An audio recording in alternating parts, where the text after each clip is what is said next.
Ah!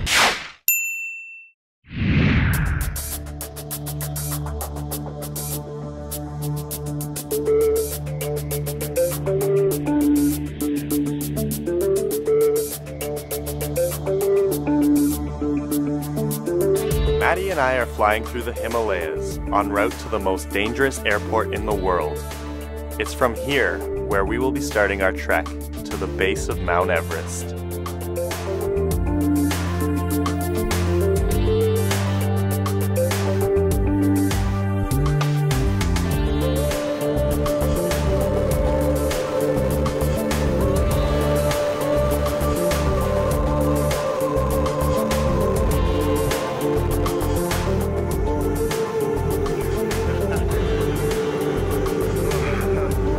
Airport in the world, off the bucket list.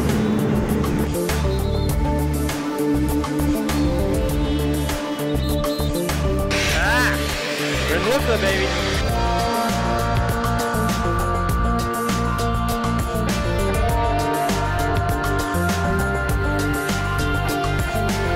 We survived the most dangerous airport in the world, and now we're about to start our trek all the way to Mount Everest.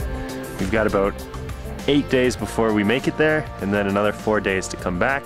So we're looking at about 12 days altogether, just walking and sleeping and eating and walking and sleeping and eating.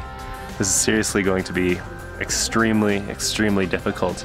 And Matt and I, neither of us have done anything like this. So I'm just hoping that, you know, our bodies will be able to, you know, hang in there and go for the entire trek. So I got a couple of noodles, like Wei noodles. 2 of those, about 3 Twix bars, 3 Bounties, and 3 Mars bars as well. Got my bags, got my snacks. Good to go.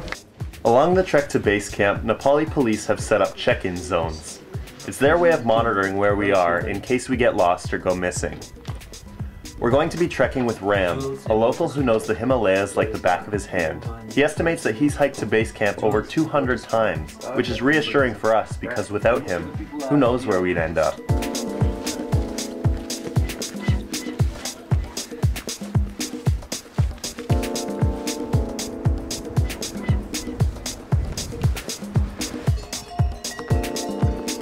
Because there are no roads in the Himalayas, locals have to rely on yaks to transport their materials between towns.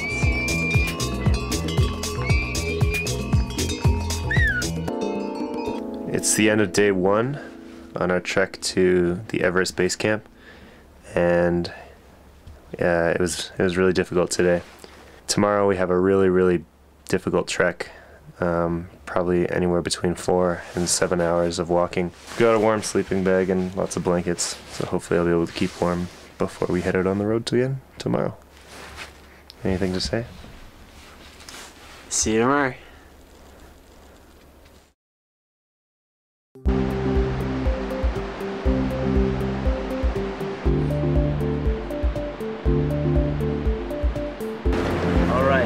Alright. Day 2. Check it out. Check it out.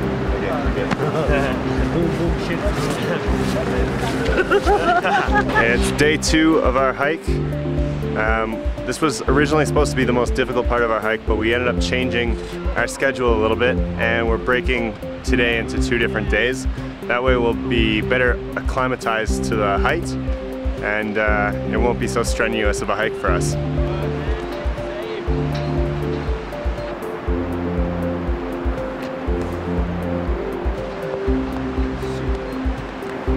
Begin.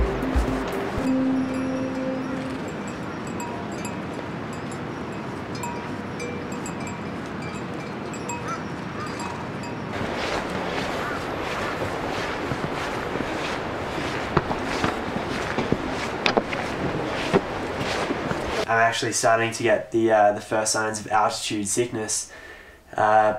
It's really mild at this stage. It's only like a little headache or so, but we had to stop because of that. You know, I didn't want to risk anything happening from the headache, so we stopped here for the night. We're originally going to hike a little further, around an hour and a half further, but it's probably best that we're stopping here.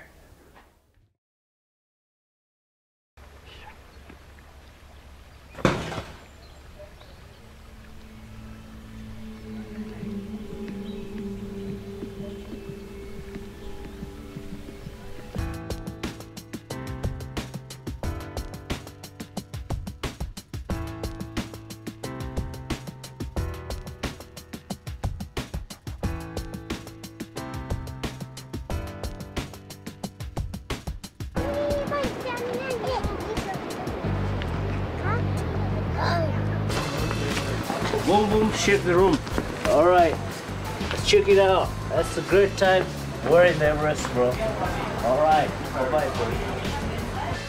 What I'm walking through right now is kind of a makeshift graveyard for everybody who tried to summit Everest but died along the way. The thing that's kind of surprising for me is that on most of the plaques it read that the person actually did reach the top of the mountain, but it was on the way down which they fell to their death.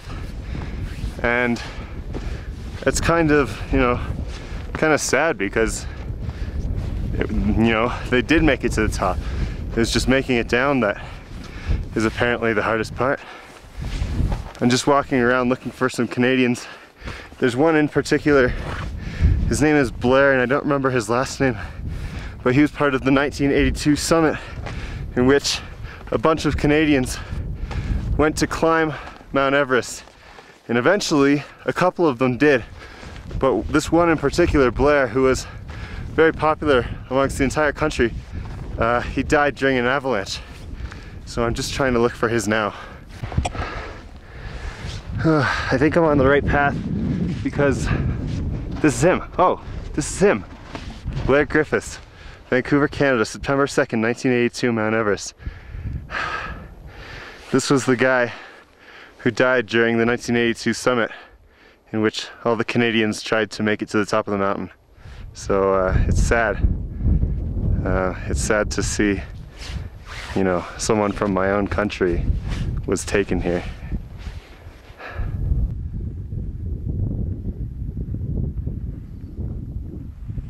It's the end of day 7, and the good news is that tomorrow we'll be making our final push to the base of Everest. The bad news is that the weather has taken a turn for the worst and it started to snow. And that poses 3 problems for us. The first problem is that it's going to be poor visibility. We may not be able to even see Mount Everest once we get there. Secondly, having so much snow on the ground will be dangerous to even hike there at all. There's crevices in the earth, and if there's snow on the ground, it may be covering those crevices, and it will be too dangerous for us to hike there. Thirdly, there's always the risk of avalanches, and if it snows a lot, then you know the chance of avalanches increases. That's not very good news, considering that we've just climbed, you know, for 7 days straight. That's not exactly what you want to hear. The only thing we can really do is wait until tomorrow and hope that the weather gets better.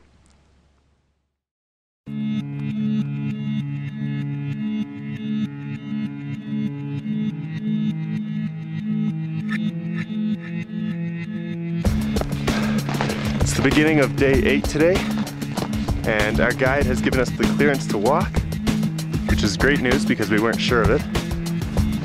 There's a little bit of fog out around the mountains, but it's nothing that's going to get in the way of us completing our trek today.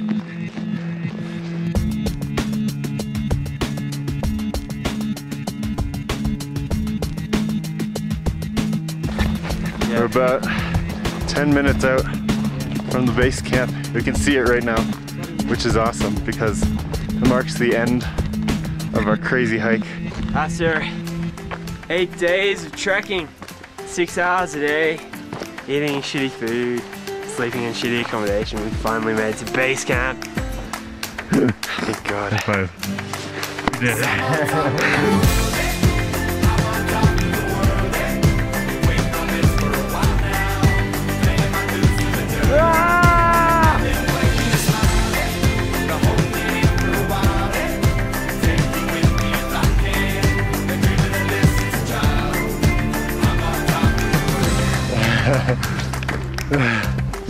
I'm so glad to be here. Are we technically in base camp right now? I would say so. Good. Good. So we're technically on Everest then. That's it. Sweet. We made it. It took 8 days of hiking, 4 to 6 hours uphill every single day. It was the hardest thing that I've ever done, physically and mentally. And we're here. at Mount Everest Base Camp. We're officially standing on Mount Everest. We did it! There were so many times when I wanted to quit, and if it wouldn't have been for Matty pushing me, I definitely wouldn't be here. And I know that I helped him as well too, because he struggled with altitude sickness real hard, and I was able to, you know, push him just as hard.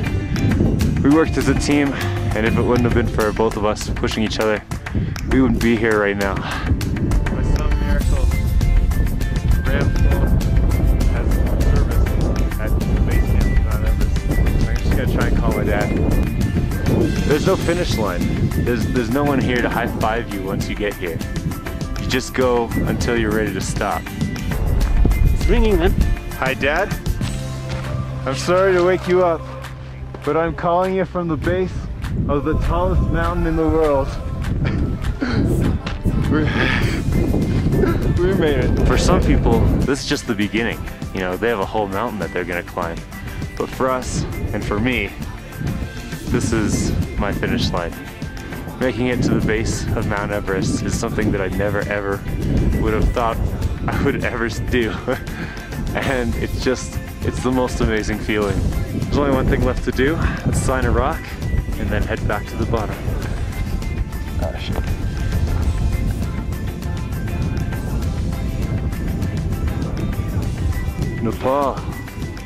Nepal keeps challenging me in different ways.